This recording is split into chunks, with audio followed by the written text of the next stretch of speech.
Hello नमस्कार विद्यार्थी मित्रों, गुजरात एज्युकेशन यूट्यूब चैनल पर आप सर्वનું हार्दिक स्वागत છે।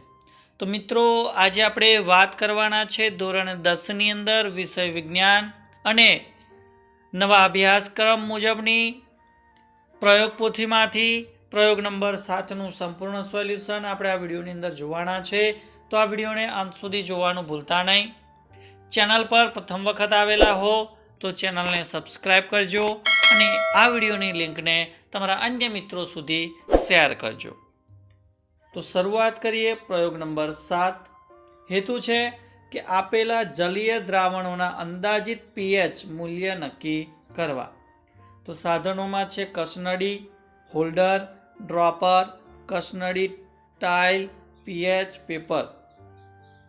તો અહીંયા આપેલા જલીય દ્રાવણોની વાત કરીએ તો લીંબુનો રસ છે, ગાજરનો રસ, ટામેટાનો રસ, NaOH નું દ્રાવણ, HCl નું દ્રાવણ, સોડા વોટર, નિસ્યંદિત પાણી, વિનેગર, સોડિયમ ક્લોરાઇડનું દ્રાવણ, સોડિયમ કાર્બોનેટનું દ્રાવણ, સોડિયમ હાઇડ્રોજન કાર્બોનેટનું દ્રાવણ। તો મિત્રો, અહીંયા જે આકૃતિ તમે જોઈ શકો છો એ જ પ્રમાણેની આકૃતિ તમારે નીચે દોરી દેવાની રહેશે।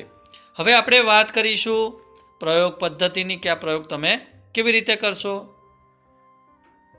તો કસનળીમાં લીંબુનો રસ થોડી માત્રામાં લઈ તેમાં થોડું નિસ્યંદિત પાણી ઉમેરો। કસનળીને બરાબર હલાવી તેમાં pH પેપર નાખો અને તેનો રંગ તપાસો। રંગમાં થતા ફેરફારના આધારે દ્રાવણનો અંદાજિત pH મૂલ્ય નોંધો।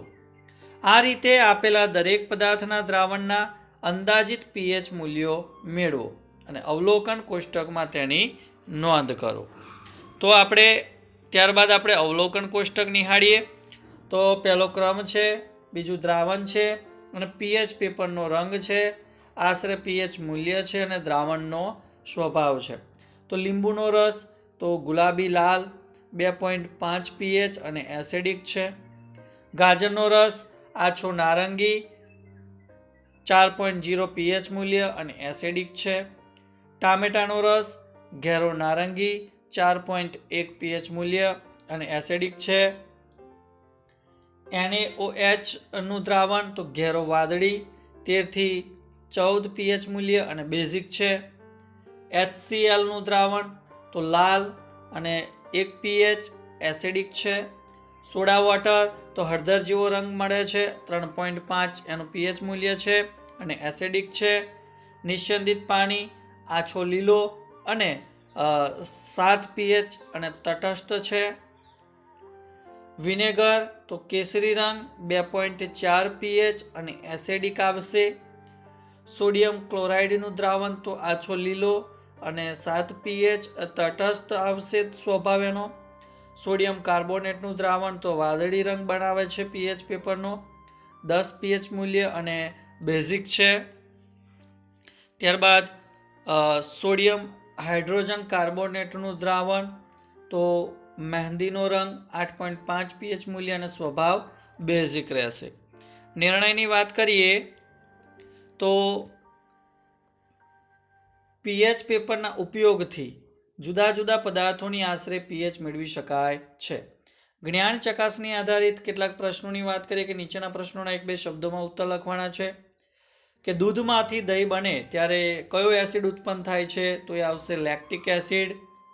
બીજો, ટામેટામાં કયો એસિડ હોય તો ઓક્ઝેલિક એસિડ હોય।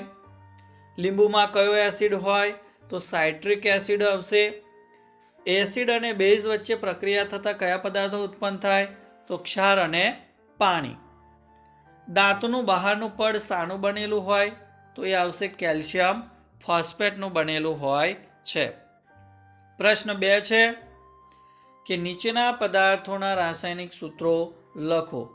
તો અહીંયા તમે વિરંજન પાવડરમાં CaOCl2, baking સોડામાં NaHCO3, ધોવાનો soda Na2CO3 અને જીપ્સમમાં CaSO4.2H2O આ પ્રમાણેના એના રાસાયણિક સૂત્રો રહેશે। તો મિત્રો ધોરણ 10ની અંદર આપણે પ્રયોગ પોથી આધારિત પ્રયોગ નંબર 7નું સંપૂર્ણ સોલ્યુશન આ એક વિડીયોની અંદર આપ્યું. તો વિડીયો ચોક્કસથી ગમ્યો હશે તો વિડીયોને લાઇક કરજો.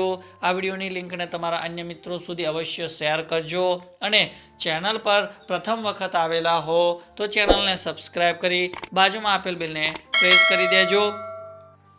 કોઈક નવા પ્રયોગના સોલ્યુશન સાથે મળીશું. ત્યાં સુધી જય હિન્દ, જય ભારત.